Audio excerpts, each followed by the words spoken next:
Hello, this is Grant, and welcome back to another episode of Dead Rising 1 Master Run. Today we're going to be clearing out the entrance plaza. There's several scoops there that we're going to all pick up at once. It's pretty easy. Really, the only time you go to the entrance plaza is for Sniper Carlito and this next big chunk over here. Other than that, the only real point of it is it contains most of the clothing items in the game. So, I guess it has that going for it. If you didn't know, to open up the entrance plaza, you need to complete the Sniper Carlito scoop, or just the one in the food court, and then escort Brad to the entrance plaza and he'll unlock it.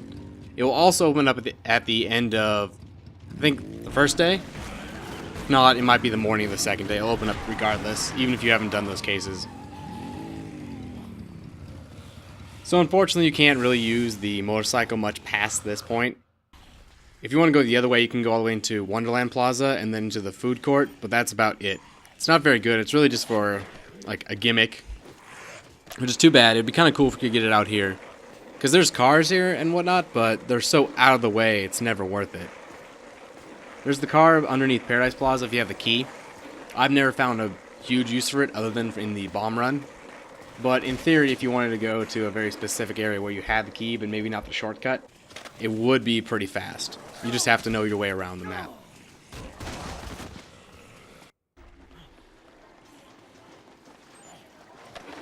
Alright, so we're going to head to the entrance plaza. The first thing we're going to deal with is Mark the Sniper, which is the Hall family.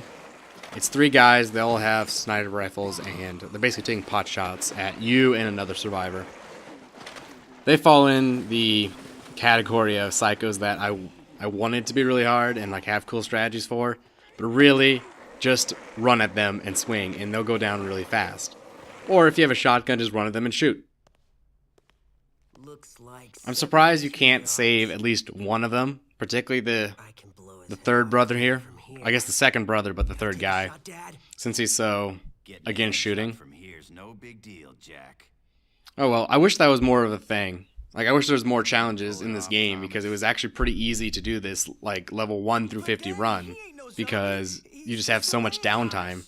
Like, there's a couple areas where you're really pressed for time, but a lot of it isn't that hard.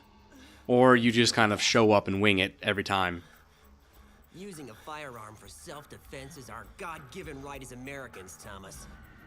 Come on, Thomas, shoot. Shoot him. Shoot him, Thomas! Said shoot him. Thomas. Now! What are you waiting for? Do it! Fortunately, firearms in this game are not that strong against Frank, so it's not going to be too bad. Really, that's surprising. With the exception of, I think, Cletus, all the other guns in this game just don't do any damage at all. Like, metaphorically. I think it does, like, less than half of a block of damage. So oftentimes you can just shrug it off. Like here, I'm just going to kind of walk at them. It's not really a big deal, even though they're hitting me.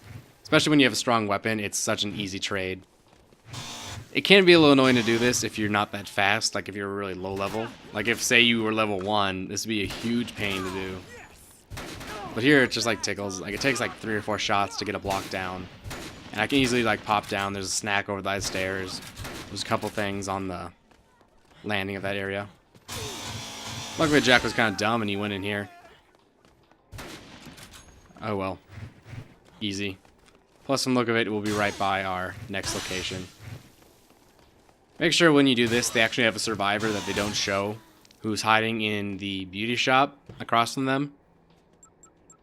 I think he shows up in the scoop if you activate it, but it's still pretty easy to miss if you're just focusing on the psychopath. Not a chance. We got this guy here, Floyd.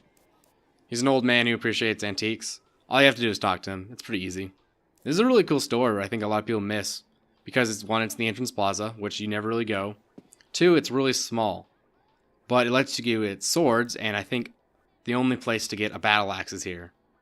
I think there's maybe one other place. Maybe you might be able to get it in the Blade store in North Plaza, or in like the Cultist or something, or as a random drop. But here's the only reliable place, and it's pretty good. Like if you don't have a double lariat, or even if you do and you want to use it with that, it's an amazing weapon. It was one of the things I wanted to try against psychopaths, because in theory, like say on the Butcher, you could go up, do like a double lariat with the axe and just tear them apart. But it's a real pain having to come here all the time.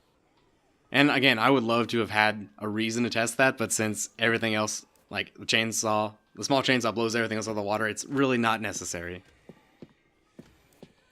I don't know, I'm really hoping that, in theory, there's probably some really crazy interactions, like say, oh, maybe if you take the trouble to get a lawnmower down on the butcher, you can like stun lock him.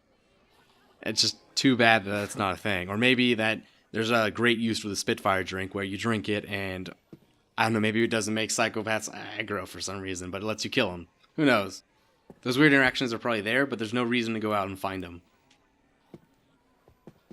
This guy actually has a scoop later on. I'm not sure what they call it. It's not a mutiny, but it's a request where he wants you to bring back booze to lighten the mood. It doesn't hurt if you don't do it, but it's easy PP, and you can just grab wine. I think I grab wine when I go get Floyd, the drunk, in the food court, so it makes it really easy. Fortunately, he can't walk. I had a big concern was I wasn't sure that everyone here could walk or not. I think generally it's designed that with other scoops in mind so that they're not going to give you 2 survivors that need to be carried. But it was a huge concern that I'd have to come back, and then I definitely won't be able to make it before the next case scoop or before this one ends.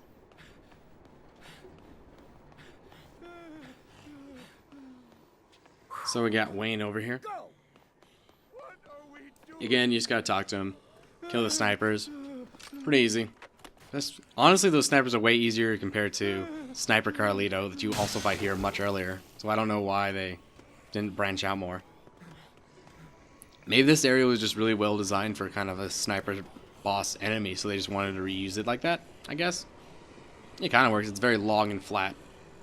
Not a lot of obstructions other than pillars.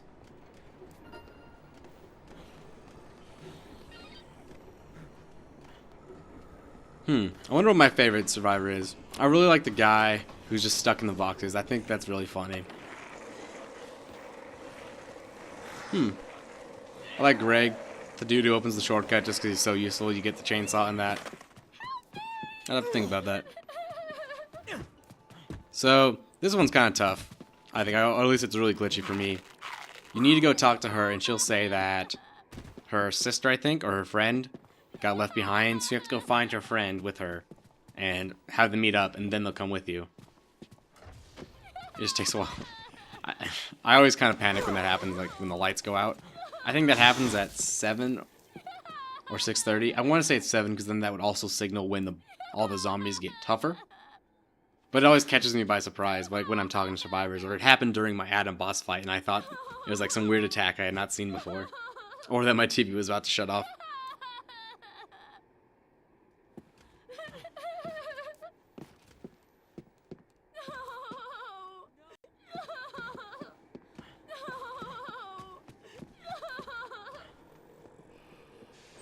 I wonder.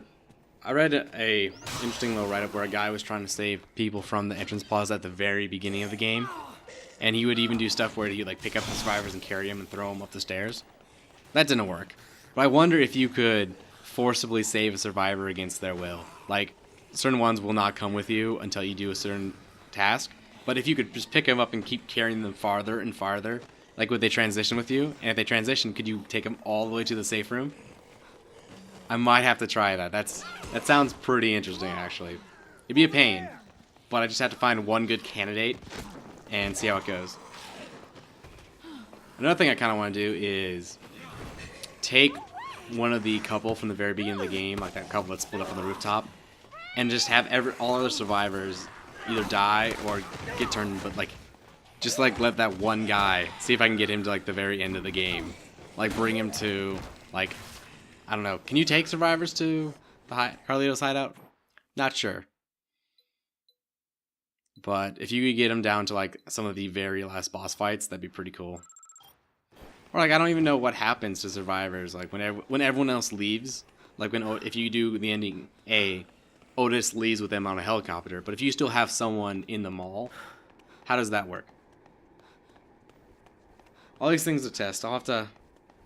Might have to do another run sometime. So here we're just going to escort her to Lady's Space, over here. This is a really empty area, which is surprising considering all the zombies got in through the entrance plaza. I assume. I think there's probably another entrance somewhere. Probably however like you get underground. But they don't really talk about it.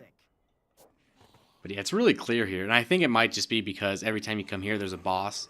Or like with that sniper family, it's assumed that they were probably killing zombies here, so they have less zombies for like lore and balance reasons, I guess. But even if you come back later, it's really sparse.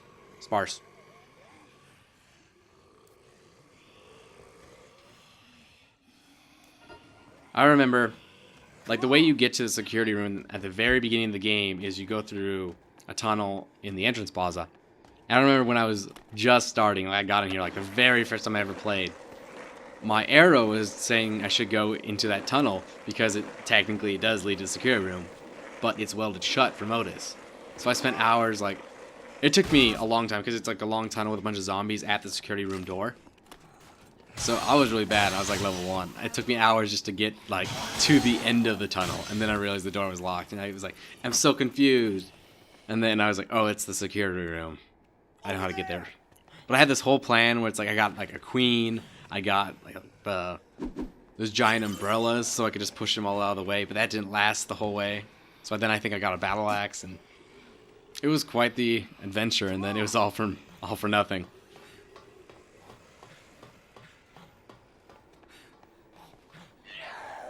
Yeah, those zombies are tough again. It must be at 7 o'clock. Zombies' eyes glow red when they get tougher and they start spawning more frequently. It's not a big deal now or earlier, but night 3, like at night, it's pretty bad. Particularly in the Paradise Plaza, it's always been very brutal. Like once you get upstairs over to like that infinite orange juice area, you're fine. But some of those other areas are just absolutely packed. It might be tied to the main story too. I think if you follow it all the way up, they spawn more and more zombies. Kind of so you have this weird juxtaposition when the military come in and they kill all of them. It's really weird. Whereas I think it wouldn't have as much effect if it was like really scarce still.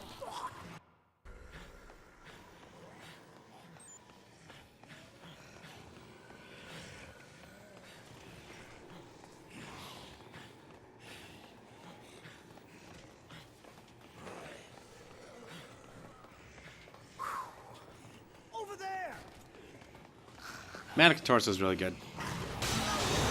Too bad. There's just like better weapons. Like it's a very efficient weapon because you can take the whole mannequin, and then when you break it, it just breaks into other parts. One of which the torso is a great melee weapon, but it can be in your inventory. So it's a way to kind of cheat for more slots when you're really low level, especially if you don't know about like the sledgehammer above you. And that sums up this game is that like there's a lot of cool stuff you can do.